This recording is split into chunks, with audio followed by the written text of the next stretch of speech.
আমরা সংবাদ মাধ্যম হচ্ছে গণতন্ত্রের চতুর্থ স্তম্ভ। বিভিন্ন সময় বিভিন্ন খবর দেখানো, বিভিন্ন বিষয় নিয়ে সংবাদ মাধ্যম এই গণতন্ত্রের চতুর্থ স্তম্ভের উপর বিভিন্ন আঘাত আসে। কিন্তু যে বিষয়ের নিয়ে আজকে কথা বলতে শুরু করছি সেখানে গণতন্ত্র খুব প্রাসঙ্গিক, কারণ গণতন্ত্র আসলে এমন একটা শব্দ যেটা খানিকটা বাইসাইকেলের মতো, যার দুটো চাকা, একটা সরকার আর একটা বিরোধী। বিরোধী দল ছাড়া গণতন্ত্র অস্তিত্ব থাকে না। বিরোধী বিহীন শাসনকে আর যাই বলা হোক না কেন গণতন্ত্র অ্যাটলিস্ট বলা যায় না। আর গণতন্ত্রের চালক হলো জনগণ। সরকার বিরোধী দল এই গণতন্ত্রের দুই চাকায় সচল থাকে জনগণের মতামতে। বর্তমানে আমাদের রাজ্যে সেই দ্বিতীয় চাকাটা, অর্থাৎ গণতন্ত্রের দ্বিতীয় চাকা বিরোধী, বিকল হয়ে গিয়েছে। বিকল হওয়ার জোগাড় কার্যত, কারণ রাজ্যের প্রধান বিরোধী দল, যা বিগত কয়েক বছরে প্রধান বিরোধী দলের তকমা পেয়েছে, অর্থাৎ বিজেপি, গোষ্ঠী কোন্দল, কাদা ছোড়াছুড়ি, একে অপরের বিরুদ্ধে প্রকাশ্যে কুৎসা, কটাক্ষ এবং মাত্রা জ্ঞানহীন ভাষা প্রয়োগ, সবকিছুতে এমন একটা জায়গায় চলে গিয়েছে তাকে শুধু কোন্দল বললে হয়তো কম বলা হবে। একেবারে সম্মুখ সংঘাত, তার একটা আবহ তৈরি হয়েছে। দলের অন্দরে অবিশ্বাসের বাতাবরণ। নির্বাচনের আগে ঠিক এক ঝাঁক যেরকম মাছ, বা বলা ভালো বিজেপির দলের ভাষাতেই নতুন ছাল গাছের লাগার জন্য কোথাও চলে এসেছিল, তারা আবার ঠিক এক এক করে টুপটাপ খসে পড়ছেন। শীতের আবহাওয়ার মধ্যে যেরকম শুকনো পাতা কোথাও খসে যায়, সেরকম যারা খুব দ্রুততার সঙ্গে এসেছিলেন তারা ঠিক ততটাই দ্রুততার সঙ্গে চলেও যাচ্ছেন। আর মাঝখানে কি পড়ে থাকছে? মাঝখানে পড়ে থাকছে নিজেদের মধ্যে কাদা ছোড়াছুড়ি।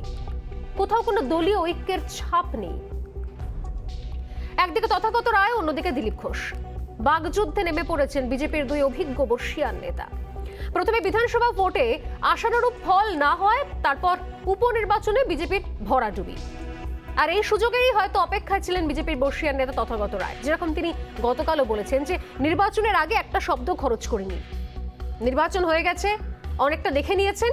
এরপর তিনি তার বাছা শব্দ প্রয়োগ করে তোপ দাগছেন নিজের দলের আরো একাংশের বিরুদ্ধে, নেতৃত্বের বিরুদ্ধে। গতকালই রিপাবলিক বাংলা টিভির শোয়ে যেভাবে তথাগত রায় দিলীপ ঘোষকে আক্রমণ করেছেন তা বাংলার সাম্প্রতিক রাজনীতিতে নজিরবিহীন। তথাগত সেই মন্তব্য নিয়ে দিনভর সরগরম থাকলো বাংলার রাজনীতি। আজ সারা দিন যেখানে একদিকে বিজেপির রাজ্য দপ্তরে মিটিং মিছিল চলছে, সেইখানে কিন্তু পাল্টা এই ধরনের একটা বিষয়কে নিয়ে সরগরম থাকলো বাংলার রাজনীতি। কারণ একটা বিরোধী দল যার উপর অনেক মানুষ আশা ভরসা রেখেছিলেন, সরকার তৈরি করতে না পারলেও অনেকটা ভরসা আশা, কারণ প্রত্যেকটা ভোট তো দামি, তারা যেখানেই দেন যেভাবেই দেন। অন্যদিকে দিলীপ ঘোষ দেখলাম আমরা যে পাল্টা মন্তব্য করলেন, তিনি তথাগত রায়কে দল ছাড়ার পরামর্শও দিলেন, যদিও সেই পরামর্শ প্রত্যাখ্যানও করলেন আবার তথাগত। ঠিক কি ছবি থাকলো দিনভর দেখে নেওয়া যাক।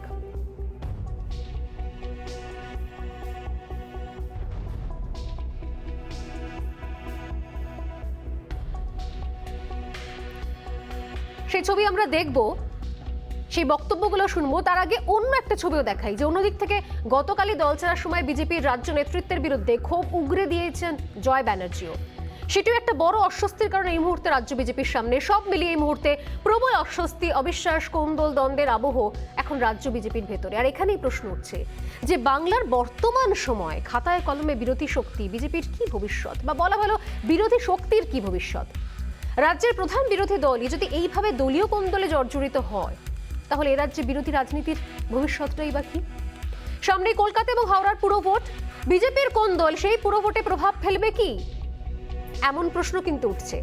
বিজেপির গোষ্ঠী কোন্দলের সুযোগ কি আদৌ নিতে পারবে বাম কংগ্রেস, যে 10 বছর তারা সুযোগ পাননি বলে দাবি? যে ছবি আমরা দেখেছি বিগত 10 বছর ধরে, এবং যেখানে কোথাও বিজেপির উত্থান বিকল্প শক্তি হিসেবে।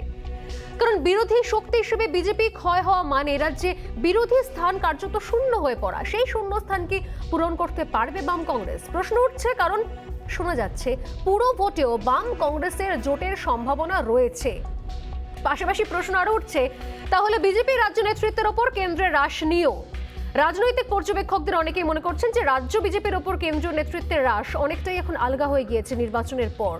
আর যার ফলশ্রুতি হয়তো বিজেপির অন্দরের এই কাদা ছোড়াছুড়ি। মোট কথা যেখান থেকে শুরু করেছিলাম সেই গণতন্ত্রের ছবিটা নিয়ে, সেখানে সত্যি সত্যি সেই দ্বিতীয় চাকাটা এই মুহূর্তে কোন অবস্থায় রয়েছে? আমরা বাংলার মানুষ যারা ভোট দিই এবং প্রতি মুহূর্তে ভাবে কি এবারের ভোটটা হয়তো আরো কিছু ভালো ভবিষ্যৎ নিয়ে আসবে আমাদের জন্য। সেই জায়গা থেকে দাঁড়িয়ে সত্যি সত্যি হতাশা, দুঃখজনক এই পরিস্থিতি। আমি আজকে আলোচনায় আসবো যে সত্যি এই গণতন্ত্রের বাংলার মানুষ তাদের গণতান্ত্রিক অধিকার প্রয়োগ করে যে ভবিষ্যৎ দেখতে চেয়েছিলেন এবং এই মুহূর্তে যে ছবি আমাদের দেখতে হচ্ছে তা আদৌ কোন জায়গায় সত্যি সত্যি আমাদের ভোটাধিকার নিয়ে প্রশ্ন তুলে দেয়। তবে তার আগে দেখে নেব আজকে একটা বিশেষ প্রতিবেদন।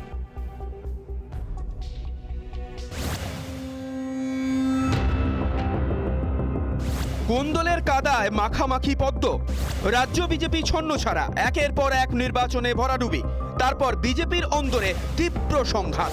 রাজ্য বিজেপির অন্দরে হচ্ছেটা কি এখন, সেটাই সবচেয়ে বড় প্রশ্ন। অনেকদিন ধরেই রাজ্যে বিজেপি দিলীপ শিবির এবং দিলীপ বিরোধী শিবিরে দ্বিধা বিভক্ত। তার উদাহরণ অতীতেও বহুবার মিলেছে। ফলে গোষ্ঠীদ্বন্দ্ব বিষয়টি যে প্রথম থেকেই ছিল তা বলার অপেক্ষা রাখে না।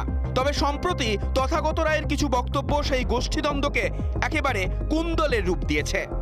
রিপাবলিক বাংলার প্রাইম টাইম শোতে তথাগত রায়ের বিস্ফোরক বক্তব্য এখন রাজ্য বিজেপির অন্দরে উথাল পাথাল তৈরি করেছে।